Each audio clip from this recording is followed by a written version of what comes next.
The moment I saw the certified letter from the Pinecrest Mountain HOA, I knew my peaceful life in the Colorado Rockies was about to get complicated. My name is Owen Carter, and I had spent the last 3 years building my dream cabin just outside of Estes Park, Colorado. The property sat on 5 acres of pristine mountain land, complete with towering pines, a natural spring that fed into a creek running through my property, and views of Rocky Mountain National Park that could make grown men weep. I had poured my life savings into this place after selling my tech startup in Denver, and I wanted nothing more than to live out my days in peace, away from the noise and chaos of city life. The letter was dated January 15th, and as I tore it open standing in my driveway, snow crunching under my boots, I felt my blood pressure rising with each word I read. According to one Brenda Morrison, president of the Pinecrest Mountain HOA, I was being fined $500 for having excessive icicles hanging from my cabin's roof.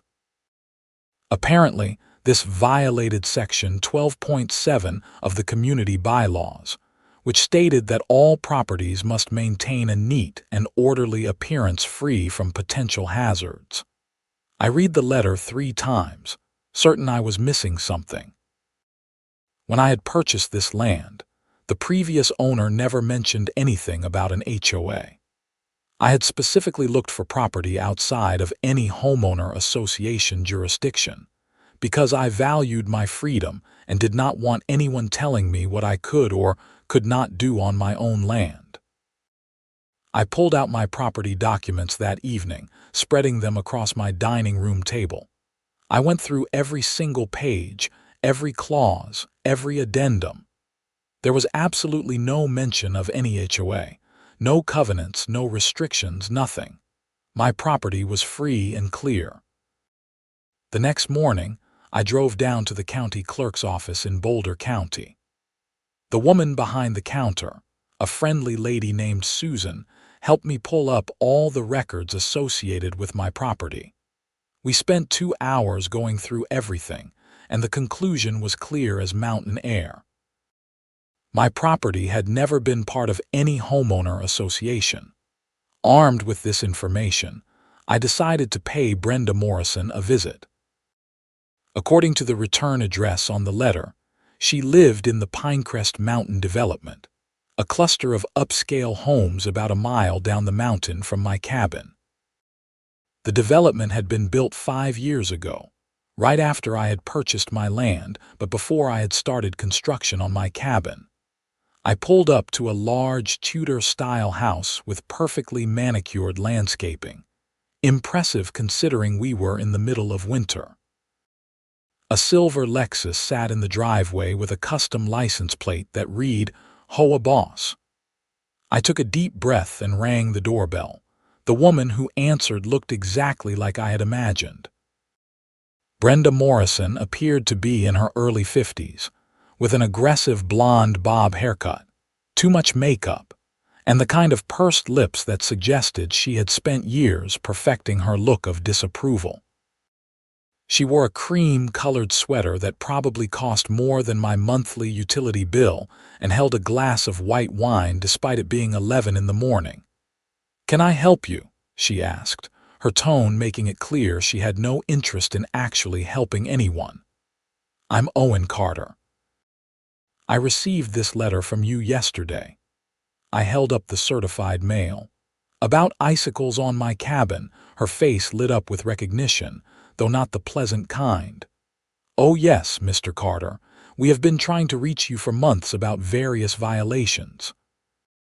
Since you never responded to our previous notices, we had to escalate to fines. I never received any previous notices, and that's not why I'm here. Mrs. Morrison, my property is not part of your HOA. I have the county records to prove it." She took a long sip of her wine, looking at me like I was a child who did not understand basic mathematics. "Mr. Carter, any property within the Pinecrest Mountain area falls under our jurisdiction. We have to maintain standards for the entire community. Your development is the community. My property predates your HOA by 2 years. I have the deed, the survey, everything. There's no legal basis for your fines. Brenda's expression hardened. I suggest you check your facts, Mr. Carter. Our bylaws clearly state that we govern all properties within a 2-mile radius of the development center. That includes your cabin. That's not how property law works.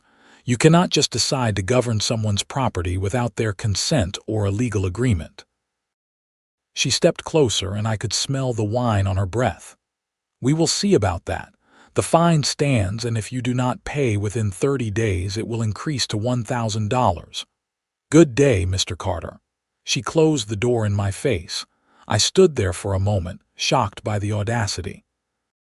I had dealt with difficult people during my years in the tech industry, but this was something else entirely.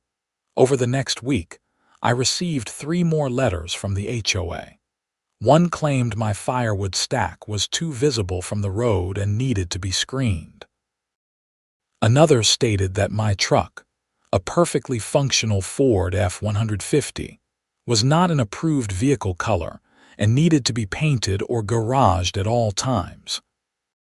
The third letter informed me that my property lacked sufficient landscaping and that I needed to install at least 20 ornamental shrubs by April 1st. The total fines now amounted to $2,500. I spent that week consulting with a property attorney in Denver, a sharp woman named Patricia Reeves who specialized in HOA disputes. She reviewed all my documents and confirmed what I already knew. The Pinecrest Mountain HOA had absolutely no legal authority over my property. This is actually more common than you might think, Patricia told me during our meeting at her downtown office. HOAs sometimes try to extend their reach beyond their legal boundaries, especially if they think they can bully someone into compliance. The problem is, fighting them can be expensive and time-consuming. What are my options? You can ignore them, but they might escalate to legal action, which would be frivolous but would still cost you money to defend. You can send them a cease and desist letter, which I am happy to draft. Or you can file a complaint with the county about their harassment. I chose all 3 options. Patricia drafted a strongly worded cease and desist letter. I filed a formal complaint with Boulder County, and I decided I would ignore any further communications from the HOA unless they actually tried to take legal action. For about 2 weeks, things were quiet.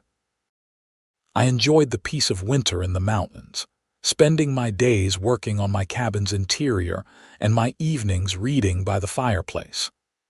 Then, on a Friday afternoon in early February, I came home from a supply run to find a construction crew on my property. 3 men in hard hats were standing near my water line, which ran from the natural spring on my property down toward the valley.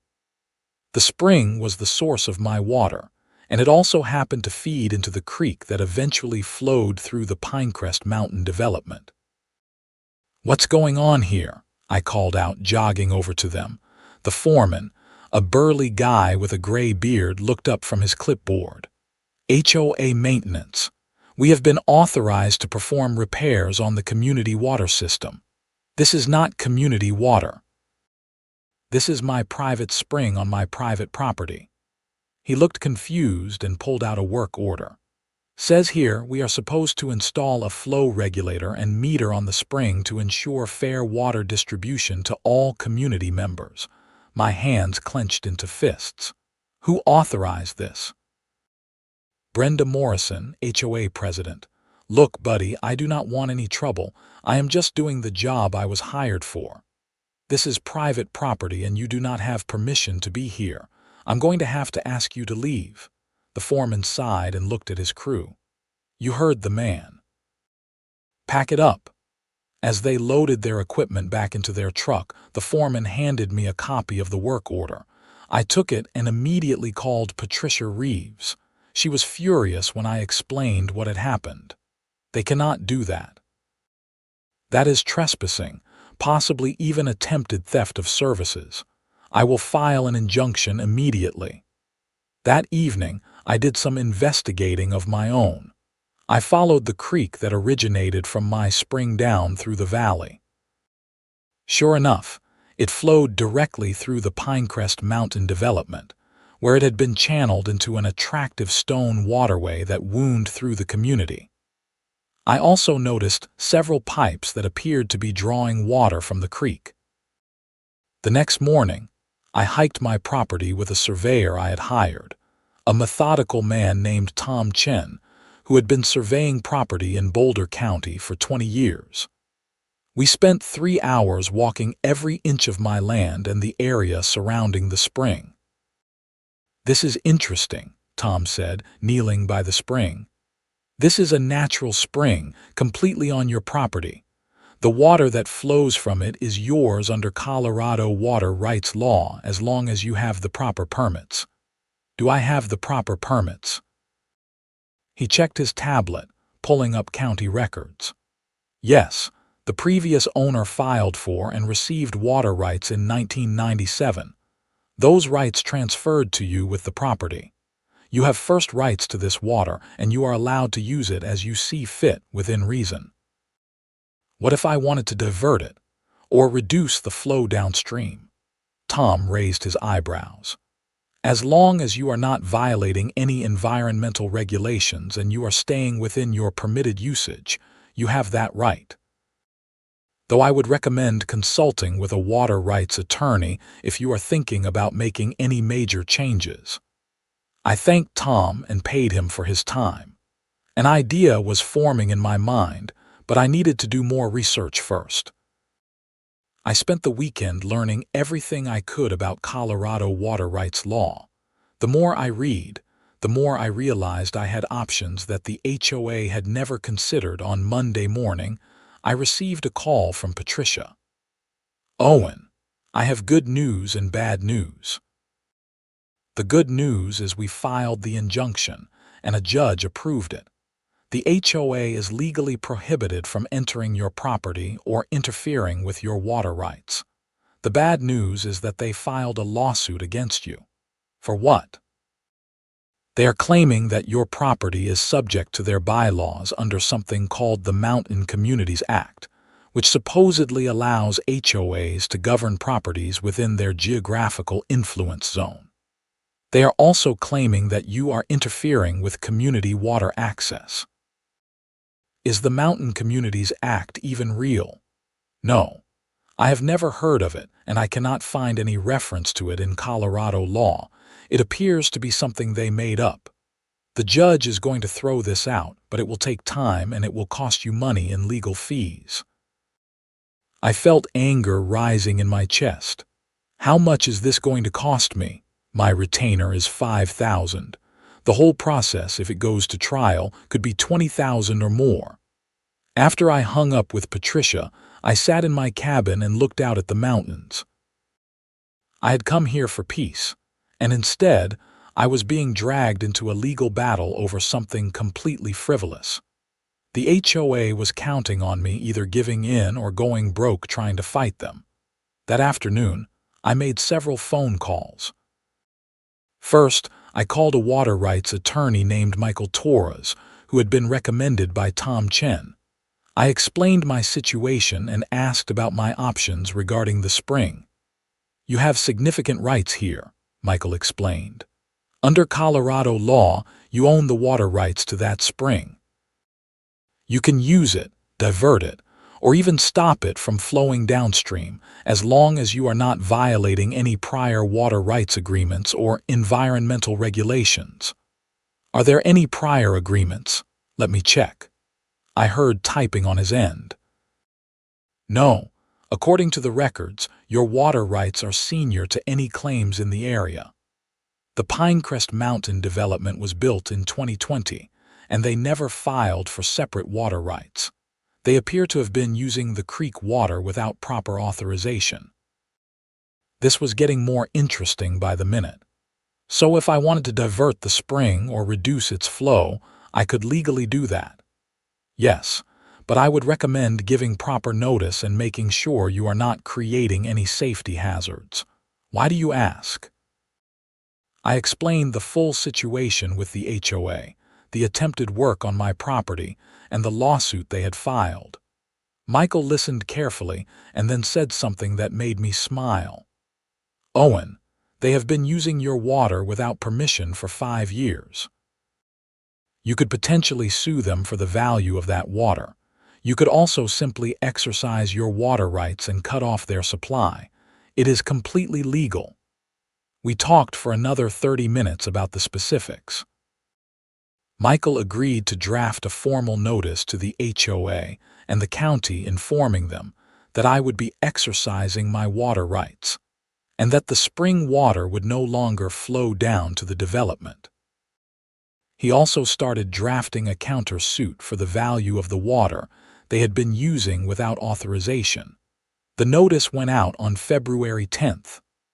I also hired a local contractor to help me set up a proper water diversion system.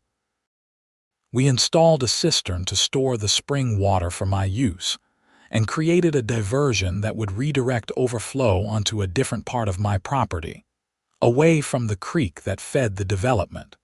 The work took 3 days. During that time, I received 8 phone calls from Brenda Morrison, all of which I sent to voicemail. I also received angry emails from other HOA board members, threatening everything from legal action to property liens. I forwarded everything to Patricia and Michael. On February 14th, Valentine's Day, we completed the water diversion.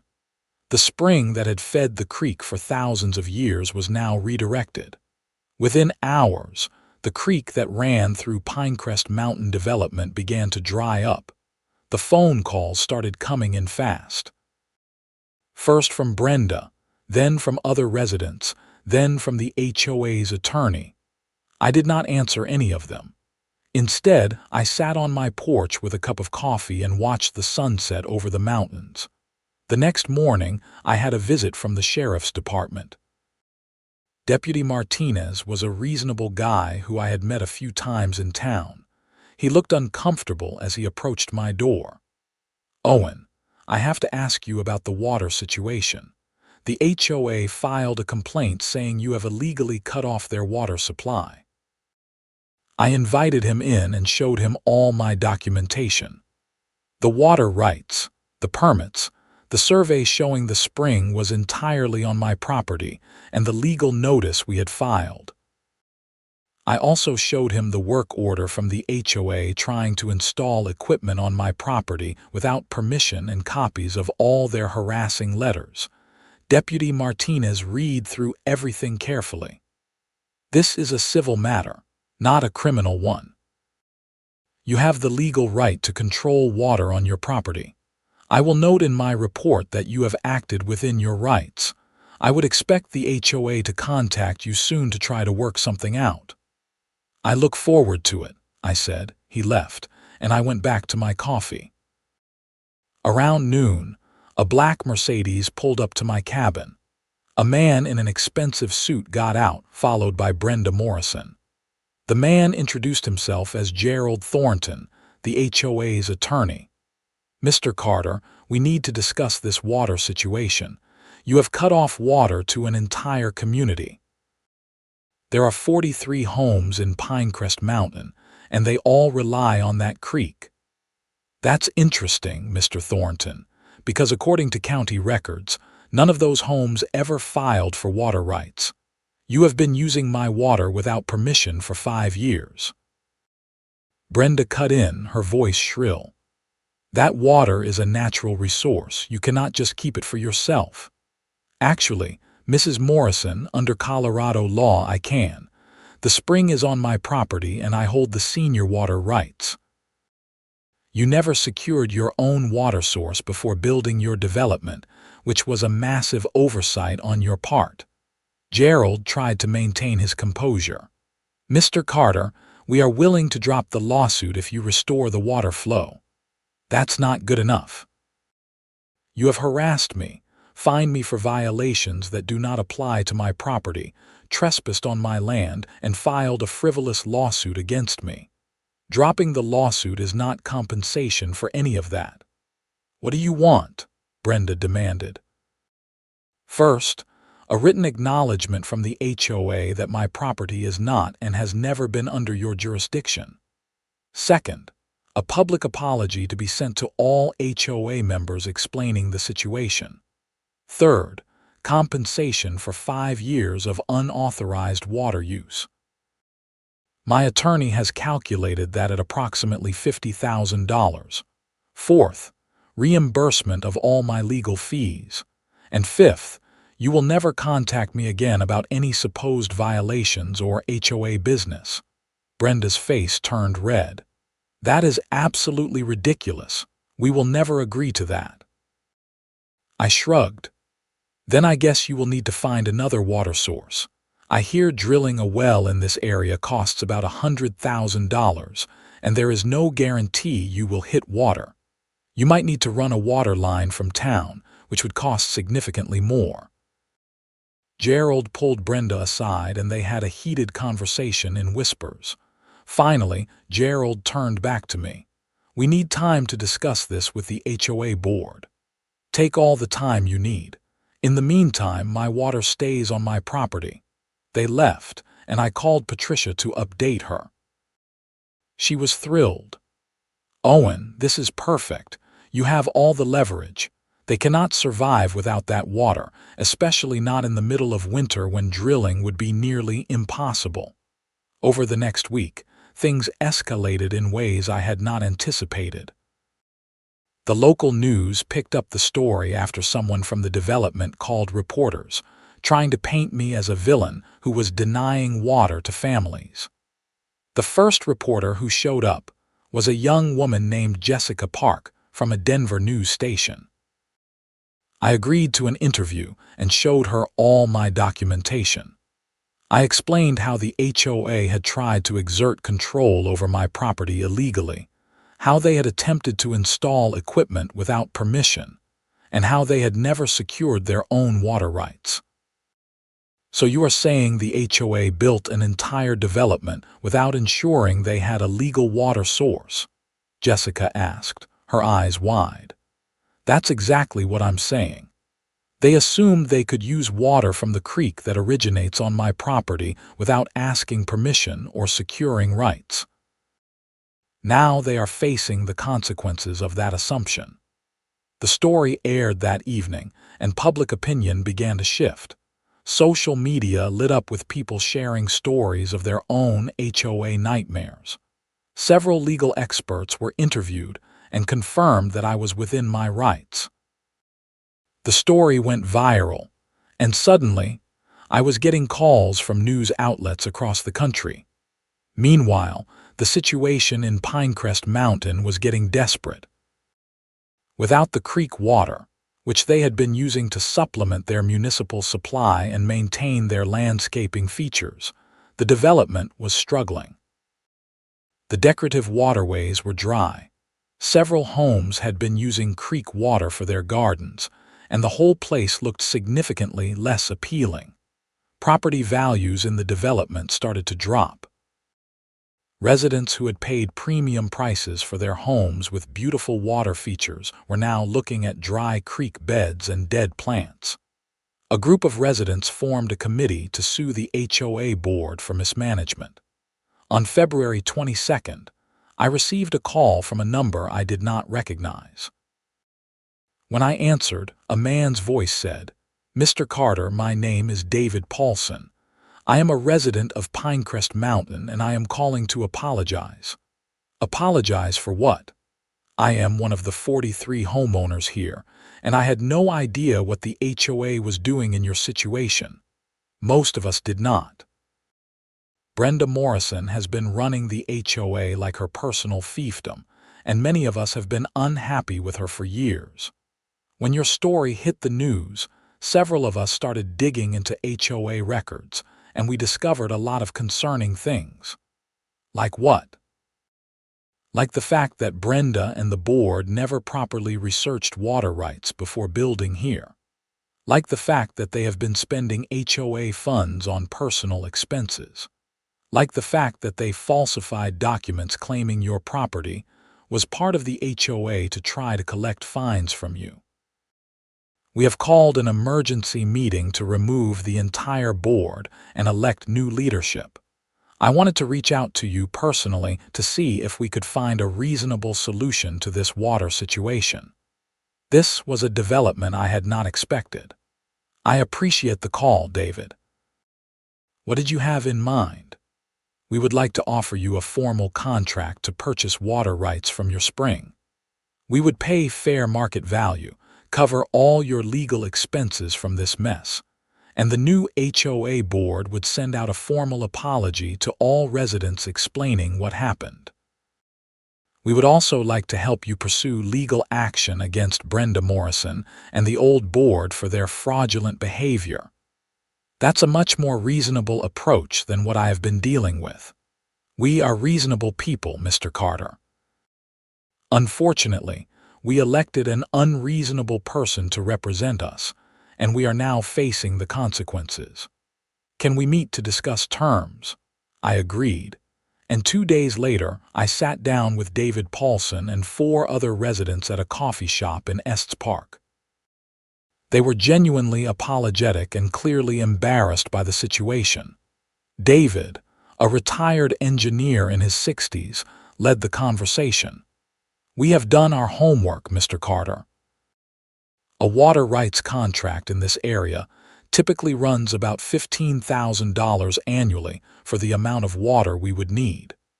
We would like to offer you a 10-year contract at $20,000 per year, paid annually in advance. We will also cover all your legal fees, which we estimate at around $30,000 so far, and we will pursue legal action against the former board members for their mismanagement and fraudulent activities. I considered the offer. It was more than fair, and these people were not responsible for Brenda Morrison's behavior. I want one more thing. I want a conservation easement established that protects the spring and surrounding land from any future development. I want it in writing that no one can ever try to build on or near that spring. They agreed immediately. We shook hands, and David promised to have the contracts drawn up within a week. As we were leaving, a woman in the group, probably in her 50s, approached me. Mr. Carter, I wanted to tell you something. Brenda Morrison has been making our lives miserable for years. She fined my husband $500 because our dog barked too much. She fined another neighbor for having the wrong shade of beige paint on their shutters. She tried to ban children from playing in the streets because it was too noisy. You standing up to her has given the rest of us courage to do the same. Thank you. The emergency HOA meeting happened on March 1st. David invited me to attend as a guest, and I accepted out of curiosity.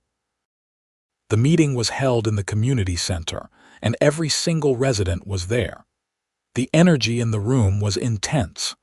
Brenda Morrison stood at the front, trying to maintain control as residents shouted questions at her. Gerald Thornton, the attorney, sat beside her looking miserable. The meeting quickly devolved into chaos as residents demanded answers about the water situation, the financial mismanagement, and the fraudulent claims about my property. You told us the water was secured, one man yelled. You said we had rights to that creek. You have been fining people for ridiculous violations while spending HOA money on personal expenses, a woman added. We have the receipts. You charged the HOA for your personal landscaping, your car payments, even your wine club membership. Brenda tried to defend herself, but it was hopeless. Within an hour, a vote was called to remove the entire board. It passed unanimously, with only Brenda and the 3 other board members voting against it. A new interim board was elected on the spot, with David Paulson as the new president. After the meeting, Brenda stormed out, but not before shooting me a look of pure hatred. "This is all your fault," she hissed as she passed. "No, this is all your fault," I replied calmly. "You created this situation by trying to control something that was not yours to control." The new board moved quickly. Within 2 weeks, they had the water rights contract prepared and presented it to me. My attorney, Michael Torres, reviewed it and confirmed it was fair and legally sound. I signed it, and the new board paid the first year's fee plus all my legal expenses up front. On March 15th, I restored the water flow to the creek. It felt good to see it running again, knowing that this time it was flowing under a proper legal agreement that protected everyone's rights, but the story was not over yet. In early April, I received a call from Deputy Martinez. "Owen, I thought you should know. We arrested Brenda Morrison this morning."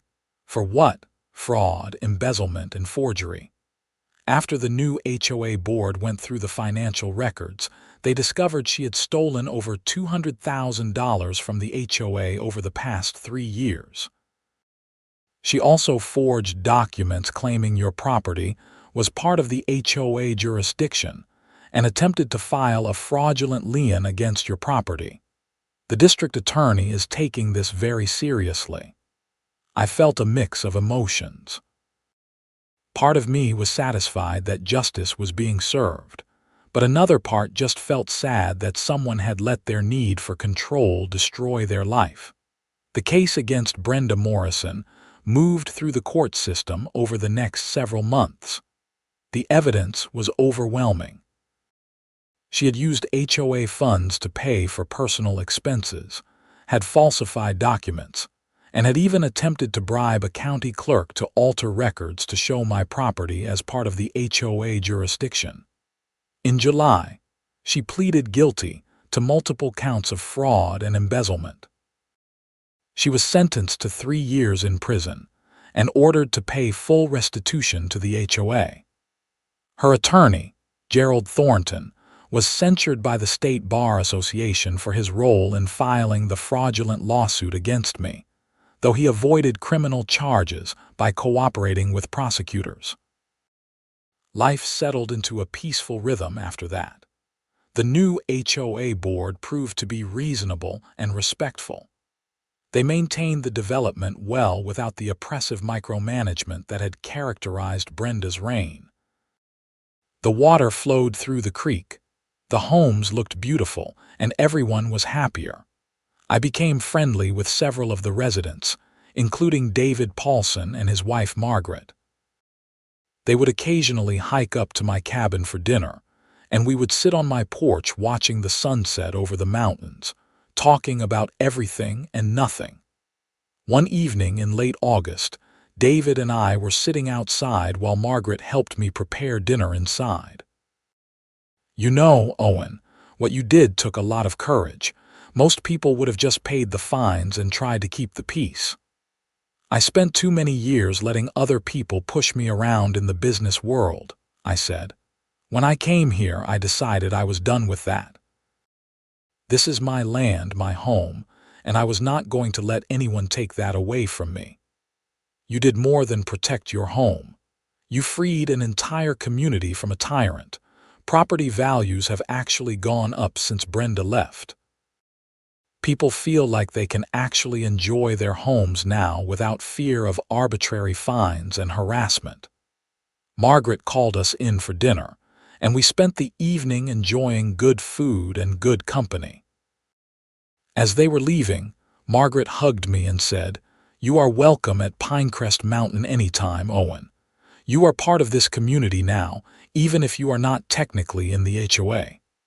After they left, I stood on my porch and looked down at the development.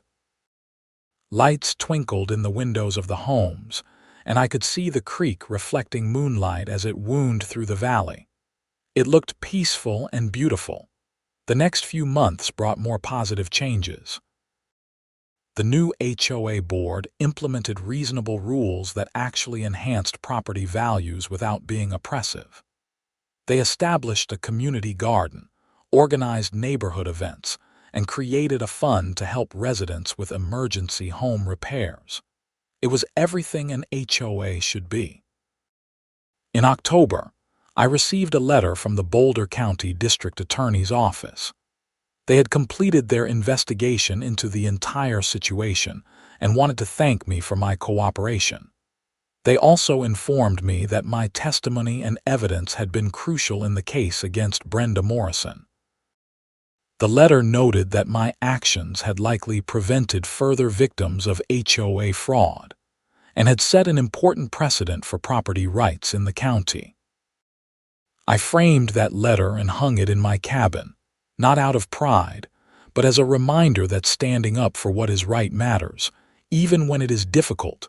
Winter came again, and with it, the icicles that had started this whole mess. They hung from my roof, beautiful and dangerous in equal measure, sparkling in the sunlight. I looked at them and smiled. No one was going to find me for them this year. One snowy afternoon in December, I was splitting firewood when a car pulled up. I was surprised to see Gerald Thornton, the former HOA attorney, getting out.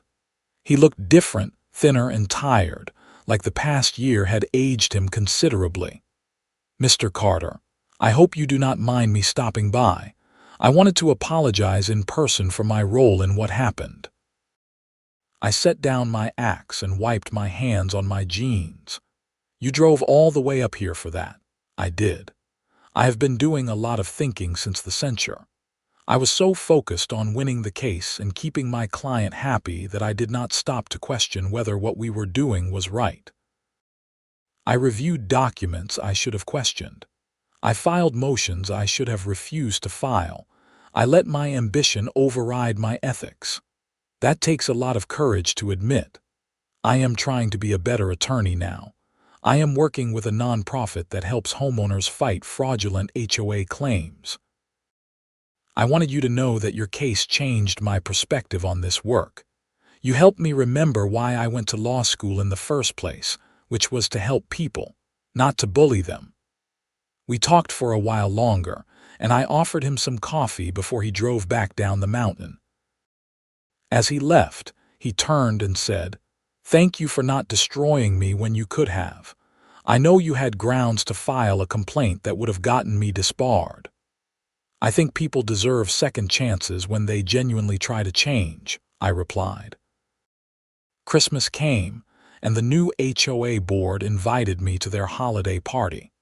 I almost declined, not being much for social gatherings, but David convinced me to come. I am glad I did. The community center was decorated beautifully, and the residents welcomed me like an old friend. Children played, adults chatted over wine and appetizers, and everyone seemed genuinely happy. A woman I had not met before approached me with a plate of cookies. "Mr. Carter, I am Jennifer Walsh. I wanted to thank you. My husband and I were actually considering moving because of Brenda's harassment. We have a special needs son, and she tried to fine us because his therapy equipment was visible in our yard. She said it was an eyesore. After you stood up to her, we felt like we could fight back too. We stayed, and now we love it here." Stories like that made everything worthwhile. I realized that this fight had never really been just about me or my property. It had been about standing up against abuse of power, about protecting the rights of everyone, not just myself. As winter turned to spring, I watched the snow melt and the creek flow strong with runoff. The water agreement was working perfectly. The development had the water they needed. I was compensated fairly, and the spring was protected for future generations. In March, I received an invitation to speak at a property rights conference in Denver. Apparently, my case had become something of a landmark in the battle against HOA overreach. I initially declined, not being comfortable with public speaking, but Patricia Reeves convinced me to reconsider. "Owen, there are thousands of people dealing with situations like yours. Your story could help them understand their rights and give them courage to stand up for themselves." I agreed, and in April, I found myself standing in front of 200 people at a conference center in Denver. I was nervous at first, but as I told my story, I saw people nodding and taking notes. During the question and answer session, person after person stood up to share their own HOA nightmares. One man had been fined for painting his front door the wrong shade of red.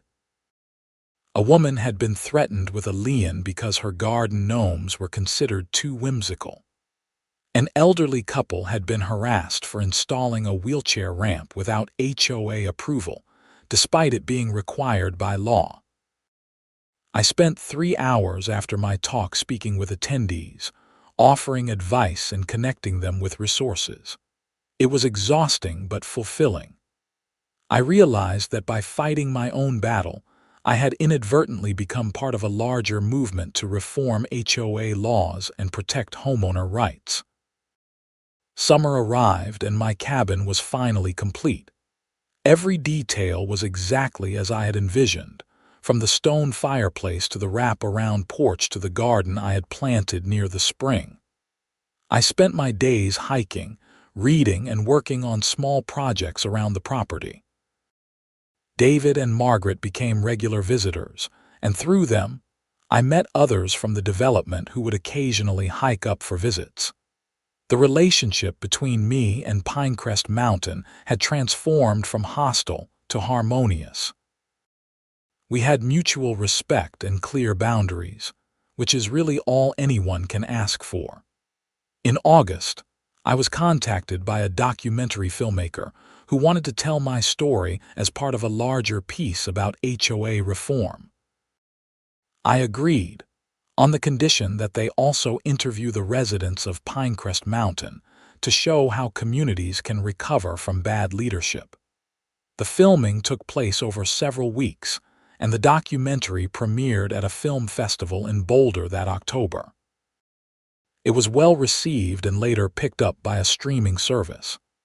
I was surprised by how many people reached out after watching it, thanking me for highlighting an issue that affected millions of Americans. One of the most satisfying moments came in November when I received a call from a woman in Arizona. She had watched the documentary and used the information to fight her own HOA, which had been trying to fine her for having solar panels on her roof. She won her case, and the HOA was forced to change its bylaws to allow renewable energy installations. "You gave me the courage to fight back," she told me. "I thought I was alone, but your story showed me I had rights and that standing up to bullies is worth it." That winter, almost 2 years after receiving that first letter from Brenda Morrison, I sat on my porch watching snow fall over the mountains. Icicles were forming on my roof again, long and beautiful in the fading light. I smiled, thinking about how something as simple as icicles had led to such a dramatic chain of events. My phone rang. It was David. "Owen, I wanted to give you an update. The HOA just completed a full financial audit and we are in excellent shape. The water agreement we have with you is working perfectly, and we have even been able to lower HOA fees because we are not wasting money on frivolous lawsuits and Brenda's personal expenses." "That is great news, David. There is something else. The residents took a vote, and we would like to name the creek that runs through the development Carter Creek after you.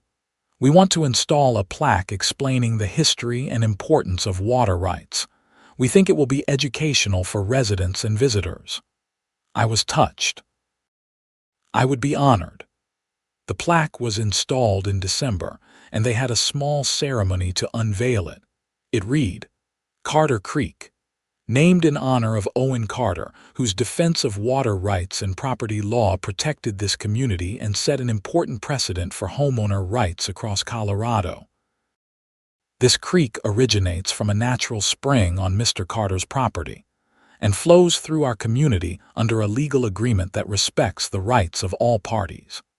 May it serve as a reminder that cooperation and respect for law create stronger communities than control and intimidation." Standing there with David, Margaret, and dozens of residents, I felt a sense of completion. What had started as a nightmare had transformed into something positive. A tyrant had been removed, justice had been served, laws had been clarified, and a community had learned valuable lessons about governance and respect. That evening, I returned to my cabin and built a fire. I thought about the journey of the past 2 years. The anger I had felt when I received that first letter, the frustration of dealing with Brenda's harassment, the satisfaction of standing my ground, and the ultimate resolution that had benefited everyone involved. I realized that the real victory was not in defeating the HOA or exposing Brenda Morrison's crimes, though those things mattered. The real victory was in proving that individual rights still mean something, that abuse of power can be challenged successfully, and that communities can heal and grow when people work together with mutual respect. As I sat there watching the fire, I heard a sound outside. I looked out the window and saw a small herd of elk moving through the snow near my property line. They moved with quiet grace, undisturbed by human drama and politics, just living their lives in these beautiful mountains. That is what I had come here for, I remembered. Peace, quiet, connection with nature. And finally, after all the chaos, I had it. The years that followed were peaceful. The water agreement continued without issue, the new HOA board proved to be responsible stewards, and my cabin became the sanctuary I had always dreamed it would be.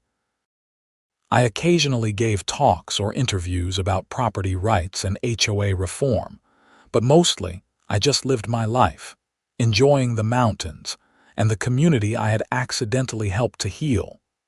Brenda Morrison was released from prison after serving 2 years of her 3-year sentence. I heard she moved to another state and was working as a retail manager. I hoped she had learned something from the experience, though I had my doubts. Some people never change. Gerald Thornton rebuilt his legal practice, focusing on defending homeowners against HOA abuse. He became quite successful and was often quoted in news articles about HOA reform. He sent me a Christmas card every year, a small gesture that I appreciated. Patricia Reeves and Michael Torres continued to be my attorneys, and they both saw significant increases in their HOA-related cases after my story went public. They told me that many of their new clients specifically sought them out because of their work on my case. As for me, I finally had what I wanted. My cabin in the mountains, my privacy, my rights protected by law and respected by my neighbors. The icicles still formed on my roof every winter, and every time I looked at them, I remembered the battle they had inadvertently started. But mostly, I just saw them as beautiful creations of nature, ice and light combining in temporary perfection before melting away with the spring thaw. They were a reminder that some things are worth fighting for, but that peace is always the ultimate goal. I never regretted standing my ground against the HOA. I never regretted the fight, the legal fees, or the months of stress. Because in the end, I protected not just my own rights, but the rights of everyone who came after me. I helped expose corruption, strengthen property law, and prove that individuals still have power against institutions when they are willing to stand up for what is right. The mountains were quiet as I sat on my porch that final evening of the year, watching the sun set over Rocky Mountain National Park. The creek flowed below, carrying water from my spring through the valley, just as it had for thousands of years and would for thousands more. But now it flowed under the protection of law, respected by all parties, a symbol of what communities can achieve when they choose cooperation over control. I raised my coffee mug in a silent toast to the journey, to the lessons learned, and to the peace that finally settled over these mountains like snow. The battle with the HOA seemed like ancient history now, a story I told occasionally but rarely thought about. Life had moved on, as it always does, and I was exactly where I wanted to be, doing exactly what I wanted to do, with no one to answer to but myself. The icicles sparkled in the last rays of sunlight, and I smiled. Sometimes the smallest things lead to the biggest changes. And sometimes, standing up for yourself creates ripples that spread far beyond anything you could have imagined. I was just one man who refused to be bullied, but that refusal changed dozens of lives and influenced laws that would protect thousands more. As darkness fell and stars began to appear in the clear mountain sky, I went inside and closed the door on another perfect day in my imperfect, beautiful, hard-won paradise.